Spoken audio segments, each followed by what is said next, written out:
Hello friends. आज के हम इस वीडियो में बात करेंगे बिम्स्टेक के बारे में। Bay of Bengal initiative for multi sectoral technical and economic cooperation. तो चलिए शुरू करते हैं।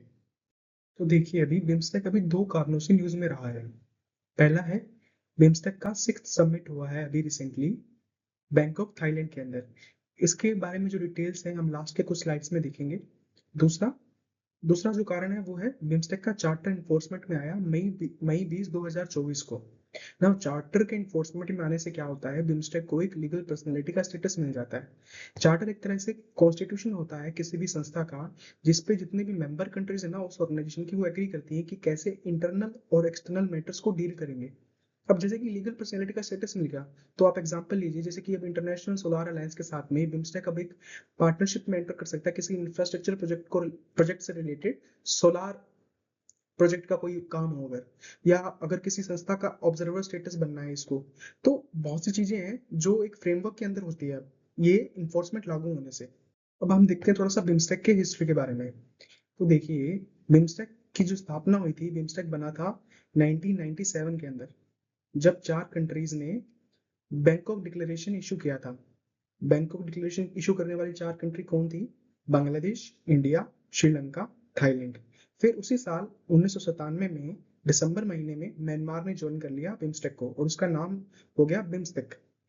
फिर 2004 के अंदर नेपाल और भूटान ने ज्वाइन किया। ये दोनों ही लैंडलॉक कंट्रीज है। आप देखोगे अगर नेपाल और भूटान को, तो ये दोनों ही लैंडलॉक कंट्री मतलब इनके पास सी का एक्सेस, डायरेक्ट सी एक्सेस नहीं है। इन्होंने 2004 के अंदर ज्वाइन किया बिम्स्टेक को, और इसका फिर नाम रख दिया गया bay of Bengal initiative for multi sectoral technical and economic cooperation. ना ऑब्जेक्टिव क्या है बिम्स्टेक के? बिम्स्टेक आप देखोगे अगर, तो बिम्स्टेक का जो ये रीजन है ना, ये बिम्स्टेक की कंट्रीज होल्ड करती है 22% of world population and 1.68 billion, लगभग लगभग 170 करोड़ की जनसंख्या। और इन मेंबर स्टेट्स की कंबाइंड जीडीपी करीबन करीबन 3.7 ट्रिलियन डॉलर है। तो आप देख सकते हैं कि इस रीजन के पास कितना पोटेंशियल है ट्रेड के टर्म्स में, और ये रीजनल स्टेबिलिटी के लिए, रूल बेस्ड ऑर्डर के लिए बहुत अपना योगदान दे सकती है। तो देखिए इकोनॉमिक इंटीग्रेशन के लिए, और साथ ही साथ में ना जो बिम्स्टेक है वो पिलर पिलर उन्होंने बनाए हुए हैं जिन जिन सेक्टर्स पे उनको काम करना है। ऐसे टोटल 7 पिलर्स हैं जिस पे हर एक कंट्री काम करती है। अब आप देखिए नेक्स्ट स्लाइड में मैं आपको दिखाता हूँ जो 7 पिलर्स हैं। ये देखिए, ये 7 पिलर है जिसमें से देखिए इंडिया जिस पिलर को लीड करता है ना, जिस सेक्टर को इंडिया लीड करता है, जिससे रिलेटेड इंडिया इनिशिएटिव लेता है, वो है सिक्योरिटी पिलर।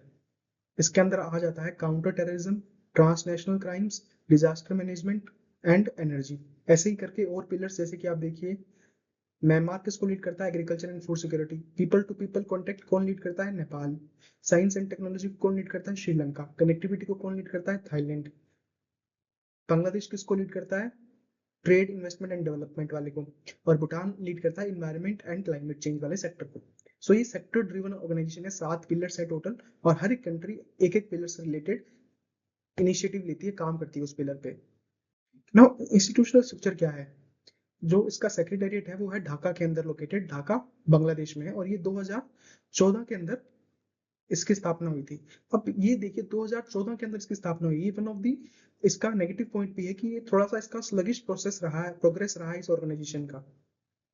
समिट इसके हर 2 साल में होते हैं, हर 2 साल में कहने वाली बात है, बट आप देखिए अभी तक 1997 से 2024 तक अभी तक सिर्फ 6 समिट हुए हैं।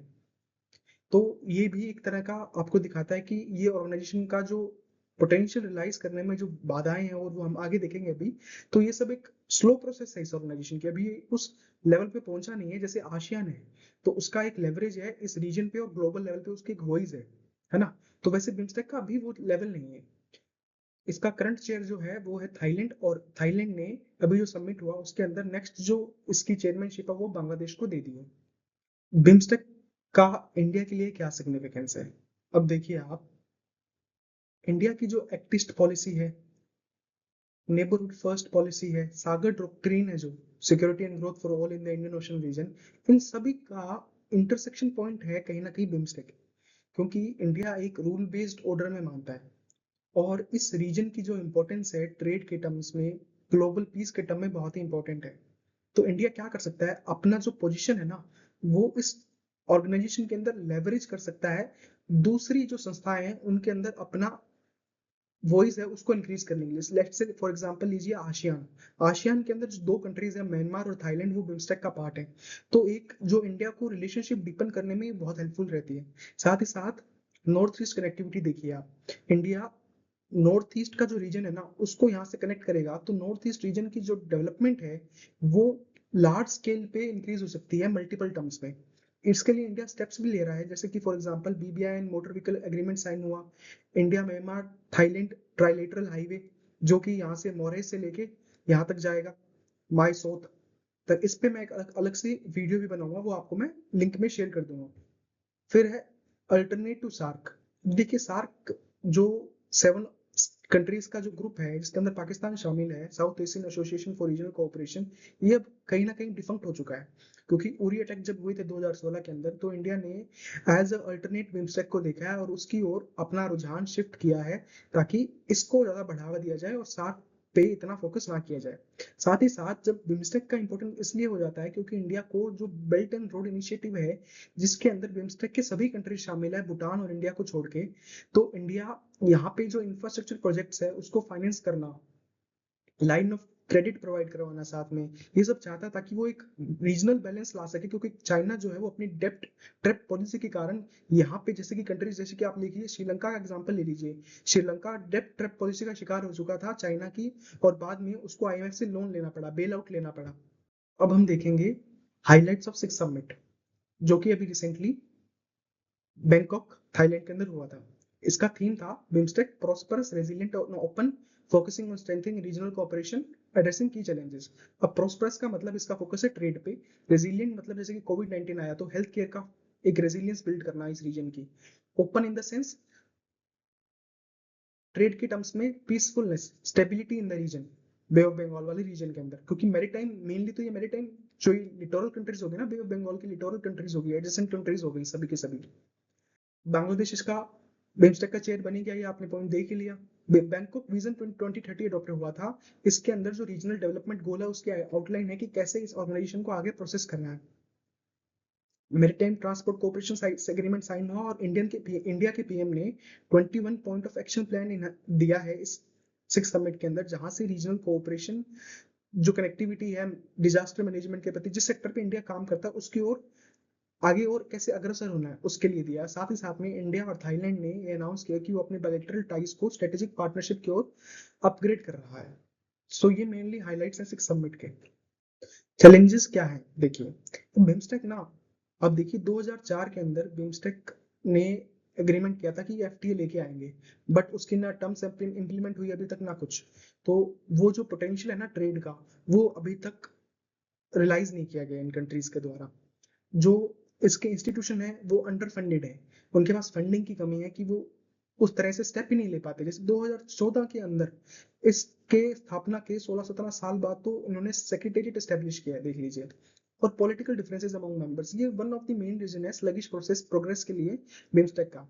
जैसे कि अब म्यांमार के अंदर सिविल वॉर टाइप की सिचुएशन है, वहां पे मिलिट्री का रूल है।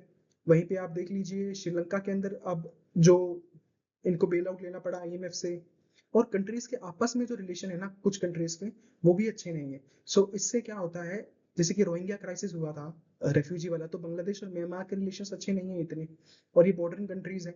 सो इससे क्या होता है, जो कोई भी एक नया प्रोजेक्ट होता है ना इंफ्रास्ट्रक्चर प्रोजेक्ट, उसको अच्छे से इंप्लीमेंट करने में दिक्कत आती है फिर। कंक्लूजन में आप एक चीज समझिए कि जो रीजनल जियोपॉलिटिक्स है, जहाँ पे चाइना अपना साउथ चाइना सी के अंदर आधिपत्य जमाना चाहता है, या इस रीजन के अंदर अपनी डेप्थ ट्रैप पॉलिसी से कंट्रीज की इकोनॉमी को कंट्रोल करने की कोशिश करता है, तो बिम्स्टेक का यहाँ पे ना, अगर आप देखोगे तो रोल जो है पीस के लिए, रूल बेस्ड ऑर्डर के लिए, वो बहुत इंपॉर्टेंट हो जाता है। साथ ही इंडियन पॉइंट ऑफ व्यू से अगर आप देखोगे तो इंडिया का जो टोटल ट्रेड का परसेंटेज देखोगे ना आप, जो कहीं पे 1950s के अंदर डबल डिजिट में था बिम्स्टेक की कंट्रीज के साथ, वो नियरली 4% हो चुका है 2020 तक आते आते। और साथ ही साथ में मैं एक स्टेटमेंट, अभी जो सिक्स समिट हुआ था वहां पे जो इंडिया के फॉरेन मिनिस्टर हैं एस जयशंकर, उन्होंने एक स्टेटमेंट दिया, मैं उनको कोट कर रहा हूँ। The reality is that the world is moving to an era of self-help. Every region needs to look out for itself, whether it is in food, fuel and fertiliser supply. तो यहाँ पे आप देख सकते हैं कि जो रीजनलिज्म है ना वो बढ़ता जा रहा है, क्योंकि अभी अभी रिसेंटली यूएसए ने चाइना पे 100% से ऊपर टैरिफ्स लगा दिए, वहीं पे चाइना ने एज अ रिस्पॉन्स 84% तक टैरिफ्स उसने एज अ रिएक्शन लगा दिए वापस से। सो आप देखिए जो ग्लोबल सप्लाई चेन है ना वो डिस्टर्ब हो रही है अब इससे। तो जो रीजनलिज्म है ना वो बढ़ेगा ही आगे आगे। सो बिम्स्टेक का जो रोल है ना वो आसियान के जैसे आगे बहुत इंपॉर्टेंट हो जाता है। ये एक प्रैक्टिस क्वेश्चन है बिम्स्टेक से रिलेटेड, और आप इसको कमेंट सेक्शन में इसका आंसर दें। अगर कोई भी डाउट आपको उस पूरे वीडियो में रहा है तो आप कमेंट सेक्शन में बताएं, मैं आपका इशू रिजॉल्व करने की पूरी कोशिश करूंगा। Thank you.